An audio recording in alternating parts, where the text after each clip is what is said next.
All right, you must like nano tanks and you must like nano filters because you clicked on this video. Well, that's good because we're going to be reviewing the Aquatop FORZA PFE-1. Had to look at the box, I forgot what it was. Now, this was formerly called the 5-15, but I think that Aquatop has changed the filters now because if you look on the side box here, PFE-1 says 5 to 15 gallons, 5 to 15. PFE-3 is the 15 to 25, etc., etc. So there are some videos of this out there online, and the reason I'm making this video is not because you can't find a review. The reason I'm making this video is because the reviews on this filter are just like any other review. Somebody probably sent them the filter, they open up the box, they show you the thing, they put it on the tank, and then that's the end of the video. But does this thing get loud after like 5 days, 15 days, a month, 3 months? Who knows, right? Does it really filter? Can you do a 10 gallon? I don't have a 15, I have a 5 and I have a 10. We're going to be putting it on 10 gallon, but does the thing really work? No video that I found on YouTube is showing you the longevity of this thing. Does it work? So we're going to do that in this video, and we're going to start by installing it on this tank right here. This is my Wallstad tank. Oh my God, you're going to put it on a Wallstad? Yes, I'm going to put it on a Wallstad tank because it's the only tank that I really have that I feel like I need a filter on.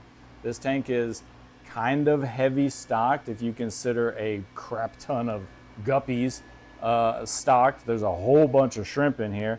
So I overfeed the tank because I've got a lot of fry to feed, and it's just kind of always cloudy.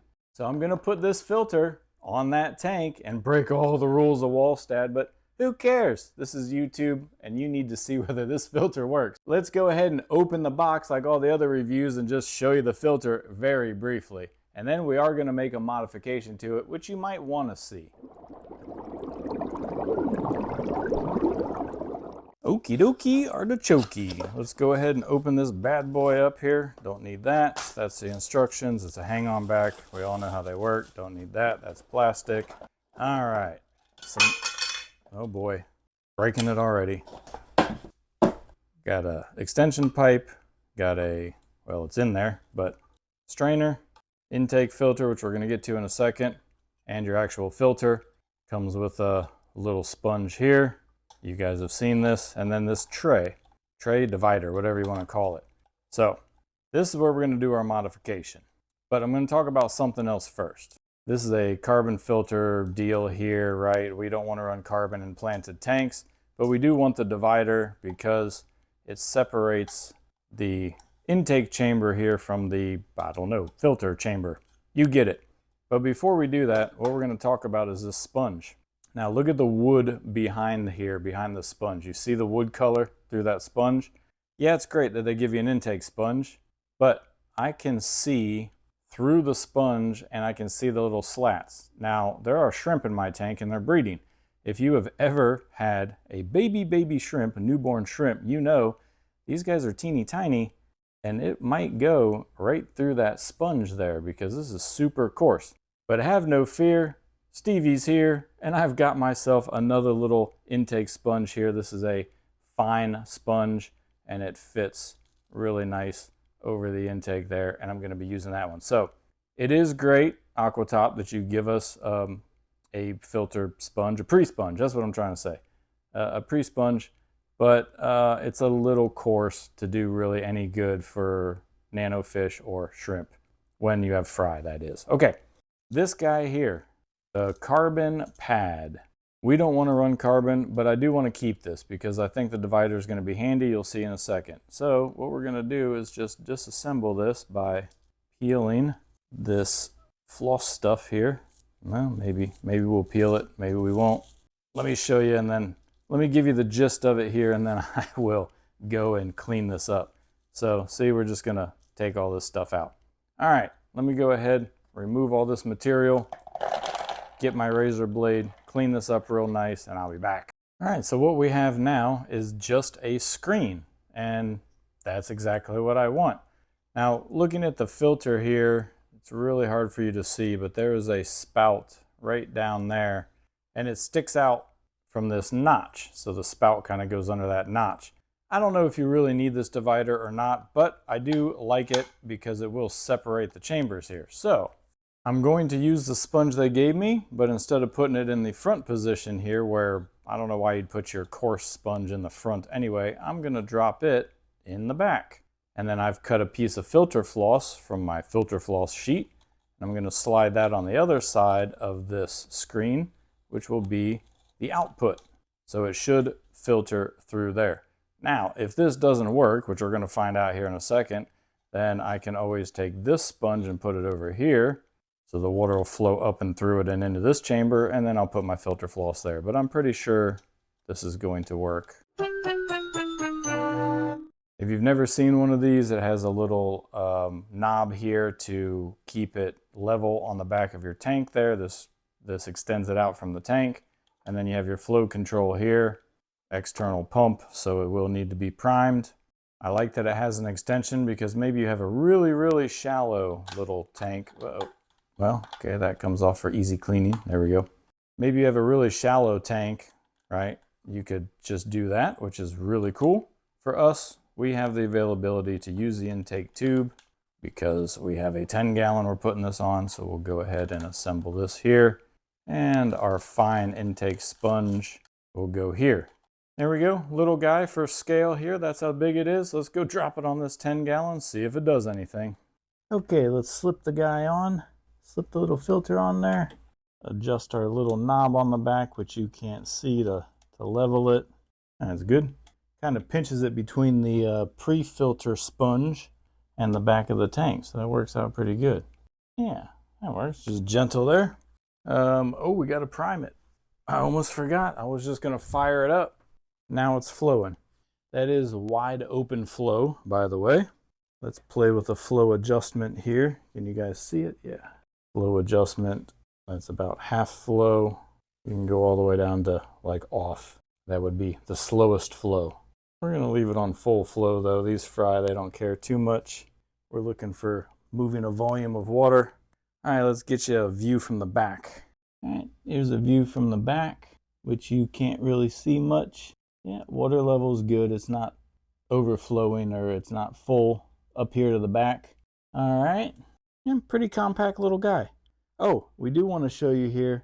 It is whisper quiet. I'm going to take my microphone off here, so sorry if you get some weird noises. That's it. Nothing. Let's get the little top on it here.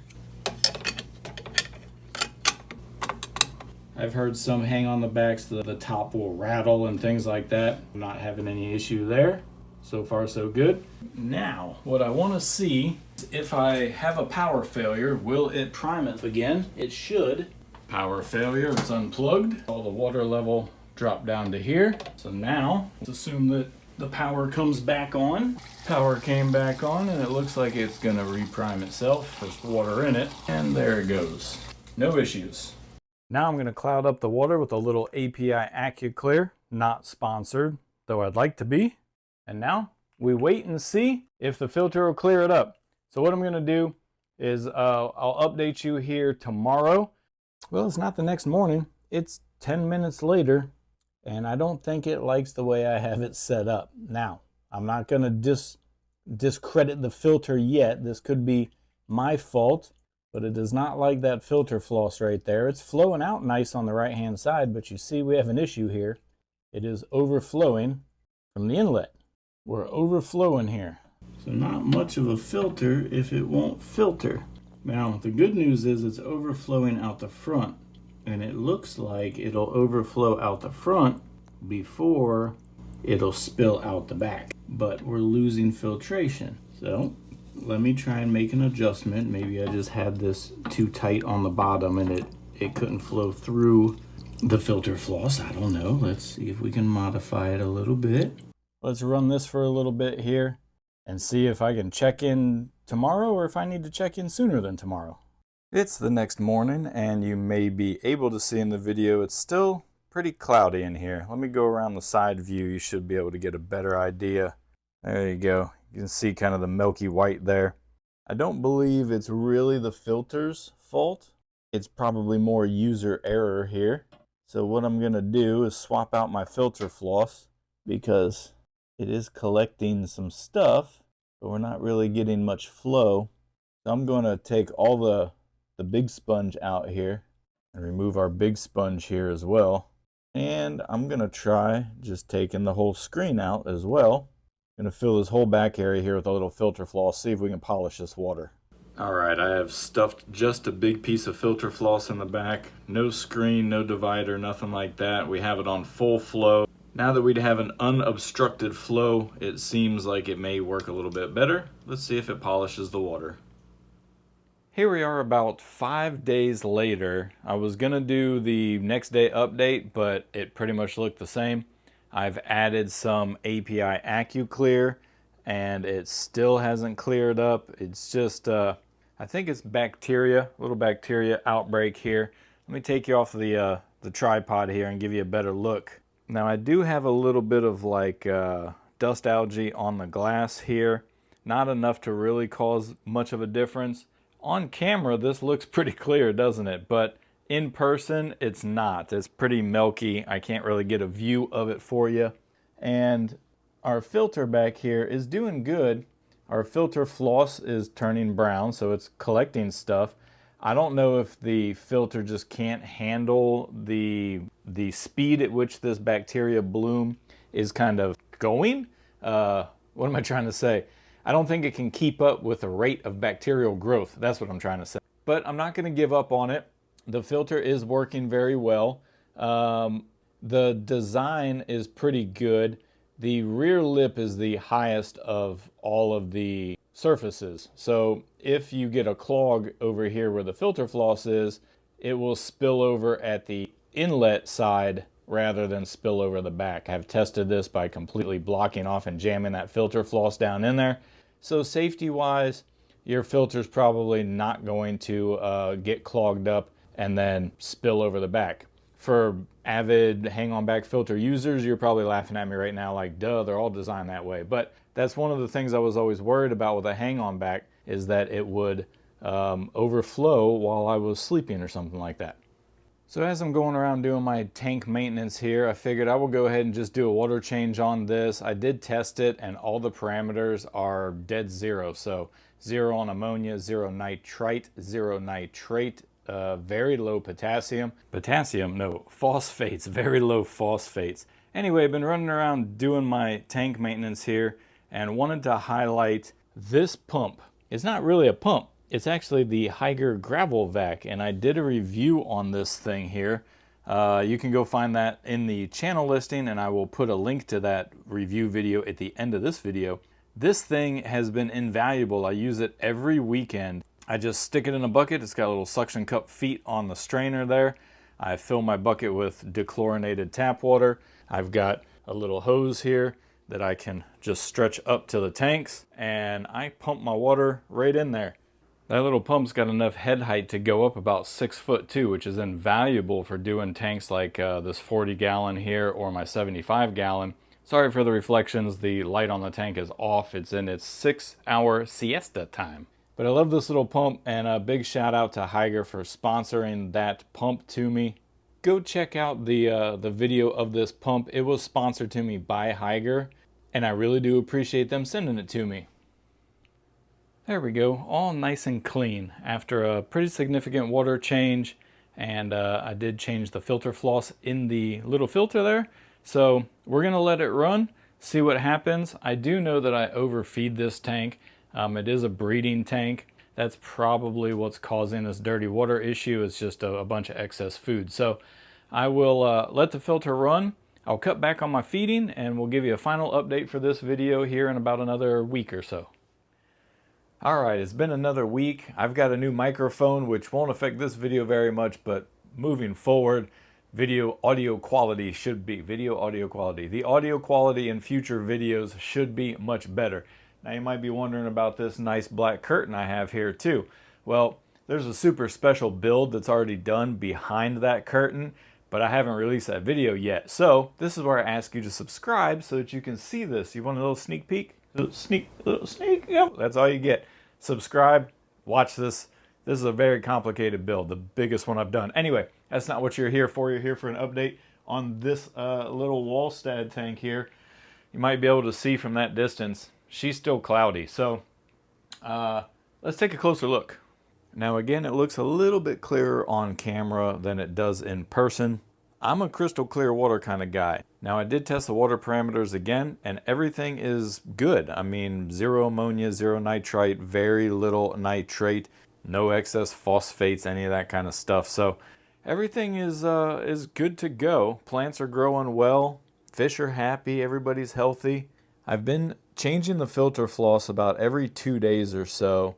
And I mean, you see it's working, it's filtering. So I don't have an issue with the filter. You can see that the flow has slowed down. Let me get a better, clearer view. The light's messing with. There we go. The flow is slowed down, and that's because the filter floss is, getting full. I'll show you the filter media here. This filter floss. It is pretty dirty. Can't really see on camera. It's a lot brighter on camera than it is in person. But I'm gonna take this out because I will be changing the filter. With no filter media, you can see the flow is not at 100% still. That's because our filter pre-sponge there is probably clogged up a little bit. So we're reducing a little bit of flow, but not too bad. Here's the deal, guys. I like the filter. It's super quiet. It hasn't made any noise, and it's been 3 weeks total. So 3-week running test. Haven't had any issues with it. It's never stopped working. I've had a power outage. It started back up just fine. I like the little guy. I just think that this tank right here has got too much livestock in it for this filter to keep up with. But I've got this super cute little half-gallon, and I was gonna just tear it down because I've used most of the Monte Carlo that was in here in the secret build behind the curtain. But you know what? I think I'm going to stick this little filter on there with the short pipe. Give this tank a little filtration. It's not really that cloudy, and this has been a no filter tank since the beginning. Mostly a snail breeder, but now I do have some culled shrimp in there as well. My red cherry shrimp culls, my little clear guys here. Still cute, still love them, but don't want to breed them. So I think I'm going to leave this set up maybe as like a little desktop aquarium here. Going to move it onto my computer desk, and it'd be nice to have a little filter on there. So I'm going to slap it on there real quick so you can see how versatile this little filter is. Because again, I do like the little guy. I'm not slamming the filter. It's been working just fine. Oh yeah, look at that. And I have to pardon a little fan noise from the computer that you might hear, but yeah, little desktop half-gallon snail and red cherry shrimp, or red snail, red cherry shrimp. The red tank. The red scavenger tank, I guess. But it's cool while I'm editing videos and stuff. I can glance over, throw a little piece of food in there, watch the shrimp go crazy. Hey, why did I call you? You look pretty dark. You might have to go back in the main tank. But here's the little filter. I have it on very low flow so that it's not to disturb my duckweed too much, and we don't have, much to filter in this tank anyway. Got our little intake sponge on there. Okay, camera reflection. Yep, there you go. Little intake sponge is on there to keep all the little critters out of the filter, combined with our Hygger nano clip-on light, link in description. Also put a link, of course, to this little filter if you want it. But I took the extension pipe off, so it is just a little shorty pipe. And man, if it'll fit on this cube, which is 7-inch cube. But I'm not even gonna add an update to the end of this video, guys. I know for sure that this filter will definitely filter half a gallon. In fact, it was a little cloudier from me just, cleaning the tank up, moving it around, did a water change, stirred up the soil down here at the bottom, and it's already clearing it up. With very minimum water flow. So I think it fits this tank. And that's going to wrap up this video, guys. I appreciate you watching it. If you want to see what filter I am going to put on the Wallstad, yes, I'm going to permanently filter the Wallstad. I'm just tired of cloudy water. Cool project, cool experiment. Wallstad probably not for me. Maybe we'll try it again in the future, but for now I want to filter this tank because I want to sit down and feed the little guppies and enjoy the tank, not stare at milky water all the time. So if you want to see what filter I am going to put on this tank, you know what little buttons to click, and then you could help me out. And as a reward for helping me out, you get to see what's behind curtain number 1. All right, guys. Thanks for watching again. I will catch you on the next one.